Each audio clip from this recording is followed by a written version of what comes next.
అమరావతిలో జరిగే ప్రతి ఒక్క డెవలప్‌మెంట్‌ని చూడడం కోసం దయచేసి ఈ ఛానల్‌ని సబ్స్క్రైబ్ చేసి సపోర్ట్ చేయండి. Friends welcome to Amaravati capital updates. ఇప్పుడైతే మనం అమరావతిలోని E6 N13 రోడ్ జంక్షన్ దగ్గర అయితే ఉన్నాము. ఈ N13 రోడ్డుకి సంబంధించిన వర్క్స్ అయితే రీసెంట్ గానే స్టార్ట్ చేశారు. అంటే E6 N13 రోడ్ జంక్షన్ దగ్గర నుండి అయితే స్టార్ట్ అయిన పనులు. ఈ N13 road 60 metres right of way అయితే ఉంటుంది. దీనికి సర్వీస్ రోడ్లు కూడా వస్తున్నాయి. ఈ N13 రోడ్డు పైన మనకి ఐకానిక్ బ్రిడ్జ్ కూడా రాబోతుంది. ఆ ఐకానిక్ బ్రిడ్జ్ కి సంబంధించి ప్రెజెంట్ ఏంటంటే డిజైన్స్ అన్ని 4 డిజైన్స్ సెలెక్ట్ చేసి ఆన్లైన్ లో అయితే పెట్టారు. ఏ డిజైన్ కి అయితే ఎక్కువ ఓటింగ్ వస్తుందో ఆ డిజైన్ ఫైనలైజ్ చేసి టెండర్లు పిలిచి ఆ వర్క్స్ కూడా స్టార్ట్ చేస్తారు. ప్రెజెంట్ N13 రోడ్డు వచ్చేసి డైరెక్ట్ గా మనకి నేషనల్ హైవే 65 కి అయితే కనెక్టివిటీ ఇవ్వబోతున్నారు. కనెక్టివిటీ ఇస్తే ఏంటంటే హైదరాబాద్ నుండి డైరెక్ట్ గా అమరావతిలోకి అయితే ఎంటర్ అయిపోవచ్చు. అది వచ్చేసి మూలపాడు కిలేసాపురం దగ్గర నుండి కనెక్టివిటీ అయితే అవుతుంది. నేను ఈ N13 రోడ్డుకి సంబంధించిన పూర్తి ఇన్ఫర్మేషన్ అయితే ఈ వీడియోలో ఇస్తాను. దయచేసి ఈ వీడియోని స్కిప్ చేయకుండా ఎండ్ వరకు చూడండి. అమరావతి మాస్టర్ ప్లాన్ మ్యాప్ లో N13 రోడ్డు ఎక్కడి నుండి స్టార్ట్ అయ్యి ఎక్కడితో ఎండ్ అవుతుందో ఇక్కడ డీటెయిల్ గా మీరు చూడొచ్చు. ఈ N13 రోడ్డు వచ్చేసి రాయపూడి దగ్గర నుండి స్టార్ట్ అయ్యి శాఖమూరుతో అయితే ఎండ్ అవుతుంది. ఇదే అనమాట N13 రోడ్డు. ఇది 60 మీటర్స్ రైట్ ఆఫ్ వేతో అయితే ఉంటుంది. ఇక్కడ 60 మీటర్స్ రోడ్డు కూడా మీరు చూడొచ్చు. ఇక్కడే ఈ N13 రోడ్ ఎండింగ్ వైపు సిబిఐకి ఏపీహెచ్ఆర్డికి ల్యాండ్ అలొకేట్ చేశారు. ఇక్కడ శాఖమూరు దగ్గర కొండవిటి వాగునైతే క్రాస్ అవుతుంది రోడ్డు. క్రాస్ అయిన తర్వాత ఈస్ట్ ఫేసింగ్ రోడ్స్ అయితే కనెక్ట్ అవుతున్నాయి. మీకు మధ్యలో అడ్డంగా వస్తున్న రోడ్లే ఈస్ట్ ఫేసింగ్ రోడ్స్ అయ్యి ఇక్కడ నేలపాడు విలేజ్ దాటిన తర్వాత లెఫ్ట్ సైడ్ లో వచ్చేసి జర్నలిస్ట్ కాలనీస్ కి అయితే ల్యాండ్ అలొకేట్ చేశారు. ఇక్కడ మీకు జంక్షన్ కనిపిస్తుంది వచ్చేసి N13 E5 జంక్షన్, అది డైమండ్ సర్కిల్ అంటారు.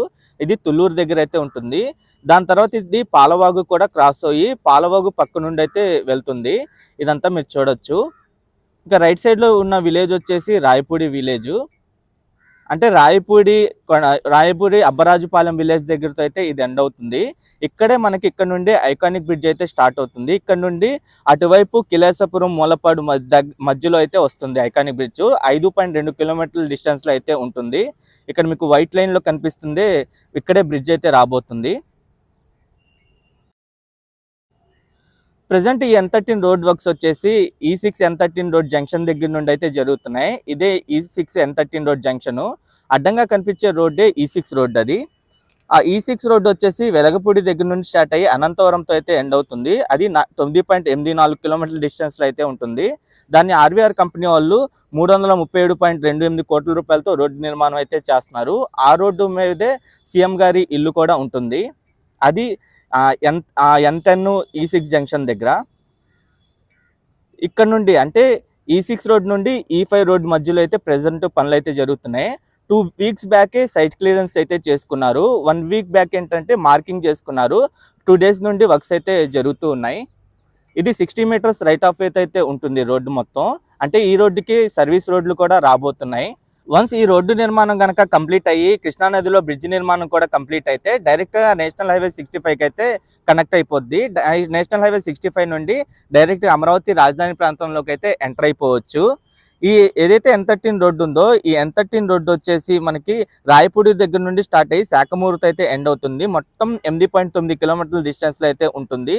దీన్ని ఆర్వీఆర్ అనే కంపెనీ వాళ్ళు 254.10 కోట్ల రూపాయలతో అయితే టెండర్ దక్కించుకున్నారు. సర్వీస్ రోడ్లతో కలిపి ప్రెసెంట్ రోడ్డుకి సంబంధించిన అండర్ గ్రౌండ్ డ్రైనేజ్ నెట్వర్క్ ఏర్పాటు చేయడం కోసం ఇంకా డీప్ ఎగ్జావేషన్ అయితే చేసుకుంటున్నారు. ఆ పనులు అయితే జరుగుతున్నాయి. అంటే ఈ పనులు వచ్చేసి E6 E5 రోడ్ మధ్యలో అయితే చేసుకుంటున్నారు. ఈ N13 రోడ్డు వైపు ఐకానిక్ బ్రిడ్జ్ పెట్టడానికి గల రీజన్ ఏంటంటే ఇంతకు ముందు గతంలో ఈ N10 రోడ్డు పైన అయితే ఉండేది ఐకానిక్ బ్రిడ్జ్. అప్పుడు వర్క్స్ కూడా స్టార్ట్ అయినాయి. దాని తర్వాత ఏంటంటే విజయవాడ వెస్ట్ బైపాస్ వర్క్స్ కూడా స్టార్ట్ అయ్యి ప్రెసెంట్ వెస్ట్ బైపాస్ కంప్లీట్ అవడంతో ఆ వెస్ట్ బైపాస్ ఏదైతే ఉందో అది N6 రోడ్ అంటారు. N6 రోడ్ కి N10 రోడ్ కి 4 కిలోమీటర్ డిస్టెన్స్ వేరియేషన్ ఉంది. దాని గురించి N13 రోడ్డుకి అయితే మార్చారు. ప్రెసెంట్ N13 రోడ్డు వైపు ఐకానిక్ బ్రిడ్జ్ అయితే ప్లానింగ్ లో అయితే ఉంది. వన్స్ ఐకానిక్ బ్రిడ్జ్ కనుక కంప్లీట్ అయితే ఈ N13 రోడ్డు వైపు నుండి మన కోర్ క్యాపిటల్ ఏరియాకి కూడా ఈజీగానే ఎంటర్ అయిపోవచ్చు. ఇటువైపు పనులు ఎలా జరుగుతున్నాయో కూడా మీరు చూడొచ్చు. 2 డేస్ బ్యాకే మొదలైన పనులు చాలా స్పీడ్గా అయితే జరుగుతున్నాయి. ఈ N13 రోడ్డు వచ్చేసి మొత్తం ఈస్ట్ ఫేసింగ్ రోడ్లు 9 కనెక్ట్ అవుతున్నాయి. అంటే E1, E2, E3 అలాగా E9 వరకు అయితే కనెక్ట్ అవుతున్నాయి. నేను సేకరించిన డేటా ప్రకారం మొత్తం అన్ని రోడ్లకి సర్వీస్ రోడ్లు అయితే రాబోతున్నాయి. అలాగే ఏంటంటే E3 రోడ్డు దాటిన తర్వాత నుండి దీని రైట్ ఆఫ్ వే అయితే తగ్గుతుంది. అంటే 60 మీటర్స్ రైట్ ఆఫ్ వేతో ఉన్న ఈ రోడ్డు 50 మీటర్స్కి అయితే వస్తుంది. అక్కడ నుండే మనకి ఆ E1 రోడ్డు దగ్గర నుండి మన కృష్ణా నదిలో బ్రిడ్జ్ అయితే స్టార్ట్ అవుతుంది. అది మూలపాడు వైపు వరకు అయితే ఉంటుంది. మొత్తం 5.2 కిలోమీటర్ల డిస్టెన్స్ వరకు. అలాగే గతంలో ప్లాన్ చేసిన ఐకానిక్ బ్రిడ్జ్ వచ్చేసి N10 రోడ్డు మీద అయితే ప్లాన్ చేశారు. దాన్ని L&T కంపెనీ వాళ్ళు డీపీఆర్ రెడీ చేసి కాంట్రాక్ట్ కూడా వాళ్ళే దక్కించుకొని పనులు కూడా స్టార్ట్ చేశారు. అప్పుడు అంచనా ప్రకారం 1387 కోట్ల రూపాయలతో ఆ బ్రిడ్జ్ నిర్మాణం అయితే స్టార్ట్ అయింది. అది 3.2 కిలోమీటర్ల డిస్టెన్స్ వరకే ఉండేది. ప్రెసెంట్ ఇప్పుడు ప్లాన్ చేసిన ఐకానిక్ బ్రిడ్జ్ ఏదైతే ఉందో ఇది 5.2 కిలోమీటర్ల డిస్టెన్స్ లో అయితే ఉంటుంది. అలాగే ఏంటంటే రీసెంట్ గానే ఏపీసీఆర్డీఏ వాళ్ళు పోల్ పెట్టారు. 4 ఆప్షన్స్ పెట్టి ఏది ఆప్షన్ కి ఎక్కువ ఓటింగ్ వచ్చిందో దాన్ని సెలెక్ట్ చేద్దామని అయితే అనుకుంటున్నారు. దాంట్లో 4 ఆప్షన్స్ లో నేను రెండో ఆప్షన్ అయితే సెలెక్ట్ చేశాను. ఆ రెండో ఆప్షన్ అయితే నాకు బాగా నచ్చింది. మీరు ఏ ఆప్షన్ సెలెక్ట్ చేసేయాలన్నా ఏపీసీఆర్డీఏ పోర్టల్లోకి వెళ్ళి సెలెక్ట్ చేసి ఓట్ అయితే వేయండి. ఎవరు దేనికి ఓట్ చేశారో కామెంట్ సెక్షన్ లో కూడా తెలపండి.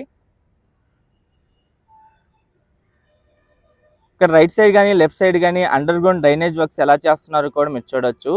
అంటే ముందుగా డీప్ ఎగ్జావేషన్ అయితే చేసుకుంటున్నారు. ఈ రోడ్డు నిర్మాణంలో భాగంగా ఏంటంటే అన్ని అండర్ గ్రౌండ్ లోకే వస్తాయి. అంటే అండర్ గ్రౌండ్ కేబుల్ కానీ హైటెన్షన్ వైర్లు కానీ లేదంటే యూటిలిటీ డక్ట్స్ నిర్మాణం కానీ ఐసీటీ పైపులు కానీ అన్ని అండర్ గ్రౌండ్ లో నిర్మించిన తర్వాతే రోడ్డు నిర్మాణం అయితే చేస్తారు. ప్రెసెంట్ ఇక్కడ ఈ రోడ్డుకి సంబంధించిన మొత్తం సైట్ క్లియరెన్స్ చేసిన తర్వాత గ్రావెల్ పోసుకొని దీని హైట్ అయితే పెంచుకుంటూ వెళ్తారు.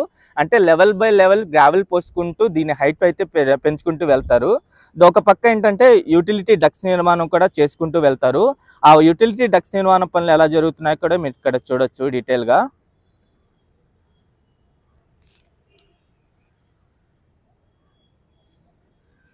స్టోమ్ వాటర్ డ్రైనేజ్ నెట్వర్క్ కానీ అలాగే వాటర్ పైప్ లైన్స్ కానీ అన్నీ అండర్ గ్రౌండ్ లోకి వెళ్ళిపోతాయి. అలాగే అమరావతి రాజధాని నిర్మాణంలో భాగంగా మొత్తం 35 ట్రంక్ రోడ్స్ అయితే ప్లాన్ చేస్తున్నారు. అంటే 35 పెద్ద పెద్ద రోడ్లు అనమాట. ఆ పెద్ద పెద్ద రోడ్లు కాకుండా లేఅవుట్ రోడ్స్ కూడా వస్తాయి. ఆ లేఅవుట్ రోడ్స్ ఏంటంటే collector roads, RTL roads, sub RTL roads అని చిన్న చిన్న అంటే 30 metres, 40 metres, 25 metres right of way అయితే ఉంటాయి. ఈ మెయిన్ ట్రంక్ రోడ్స్ వచ్చేసి 50 మీటర్స్, 60 మీటర్స్ రైట్ ఆఫ్ అయితే ఉంటాయి. ఈ 35 ట్రంక్ రోడ్స్ లో 4 రోడ్లే 60 మీటర్స్ రైట్ ఆఫ్ వే అయితే ఉంటాయి. ఆ 4 రోడ్లు వచ్చేసి N6 road, N13 road, E3 road, E5 రోడ్లు. ఈ 4 రోడ్లే మనకి 60 మీటర్స్ రైట్ ఆఫ్ వే అయితే ఉంటాయి. ఓకే ఫ్రెండ్స్, నేను ఈ వీడియో అయితే ఇక్కడితో ఎండ్ చేస్తున్నాను. అమరావతిలో జరిగే ప్రతి ఒక్క నిర్మాణానికి సంబంధించి ఎప్పటికప్పుడు లేటెస్ట్ అప్డేట్స్ అనే ఇస్తూ ఉంటాను. అమరావతి రాజధాని ప్రాంతంలో అభివృద్ధి పనులు ఎలా జరుగుతున్నాయి ఏంటా అని చెప్పి. ఎవరైనా మన ఛానల్కి కొత్తగా వచ్చినట్టయితే ఛానల్ని సబ్స్క్రైబ్ చేసుకోండి. ఈ వీడియో నచ్చితే ఒక లైక్ చేసి సపోర్ట్ చేయండి.